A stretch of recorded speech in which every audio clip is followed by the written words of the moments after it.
বলছে একলা চলো, যদি তোর ডাক শুনে কেউ না আসে তবে একলা চলো রে, তবে একলা চলো, একলা চলো, একলা চলো, একলা চলো রে, যদি তোর ডাক শুনে কেউ না আসে তবে একলা চলো রে।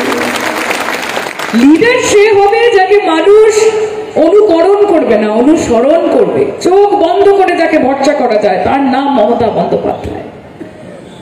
আপনাদের অধিকারের জন্য আমরা লড়াই করব। দেখুন, সংসদীয় ক্ষেত্র, গণতন্ত্র, আপনাদের এমপি হওয়ার জন্য দল আমাকে পাঠিয়েছে।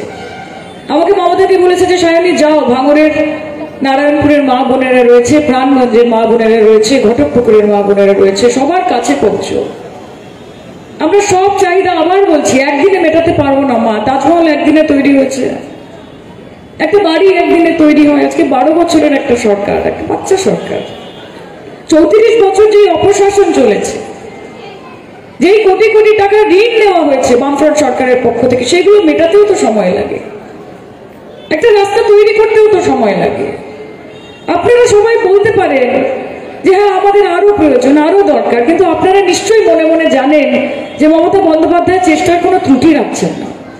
উনি সবসময় আপনাদের জন্য খাচ্ছেন। আজকে যখন আমি এখান থেকে ঢুকছি, কেউ আমাকে বলছে মাশাআল্লাহ, কেউ আমাকে বলছে হরে কৃষ্ণ, কেউ আমাকে বলছে বিসমিল্লাহ, কেউ বলছে ইনশাআল্লাহ, কেউ বলছে জয় গুরু।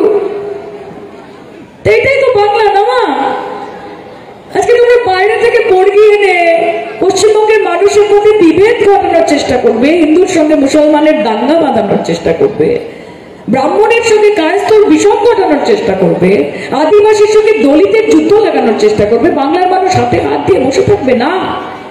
এটা পশ্চিমবঙ্গের মাটি, শান্তি সম্প্রীতির মাটি, মমতা বন্দ্যোপাধ্যায় দুর্জয়ের ঘাঁটি। বিনা যুদ্ধে নাই দিব চক্রবেদিনী, লড়াই লড়াই লড়াই চাই, লড়াই করে বাঁচতে চাই।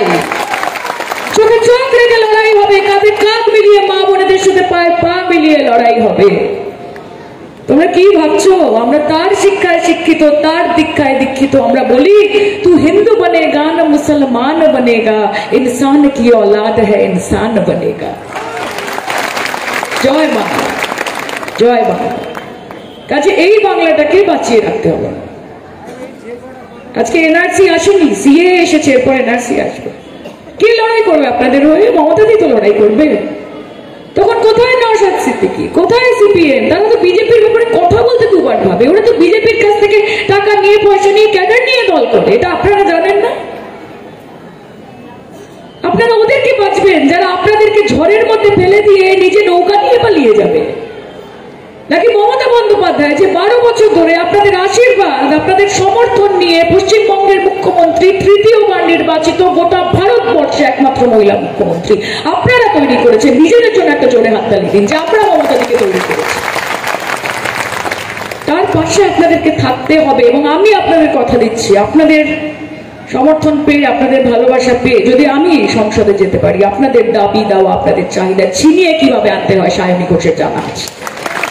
আমি কথা দিয়ে যাচ্ছি, সরকারটা অনেক খাটাখাটি করছে, শাহজাহান অনেক খাটাখাটি করছে, প্রত্যেকটা মানুষ, ঝর্ণাদি, বাহারুল, প্রত্যেকে। কেন? আমরা পৌঁছতে চাই আপনার কাছে। আমাদের মধ্যে কোনো অহংকার নেই, हमें कोई घमंड नहीं है कि हम घर बैठ जाएंगे ये सोच के क्या चलो वोट तो देना ही अपने को। हम ऐसा नहीं सोचते, আমরা ভাবি না এরকম। মাঝে মাঝে হিন্দিতে বলি কারণ বিজেপি যাতে একটু বুঝতে পারে।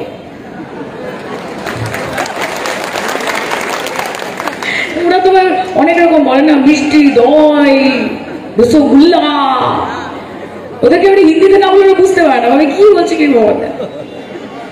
তাই মাঝে মাঝে একটুখানি হিন্দি রাখি, ওদেরকে বুঝিয়ে দিই যে বাবু বুঝে নাও, जो आज साहिबे मसनद है वो कल नहीं होंगे, जो आज साहिबे मसनद है वो कल नहीं होंगे, किराएदार है सभी, किसी का ज्यादती मकान थोड़ी है, सभी का खून शामिल है यहाँ की मिट्टी में, किसी के बाप का हिंदुस्तान नहीं है।